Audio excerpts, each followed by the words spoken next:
पहले ता दूबर पातर रहलू रहे ठाखानी। पहले ता दूबर पातर रहलू रहे ठाखानी।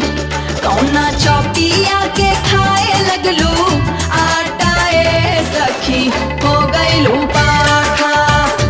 कौना चौकिया के खाए लगलू आटा ए सखी हो गईलू पाठा।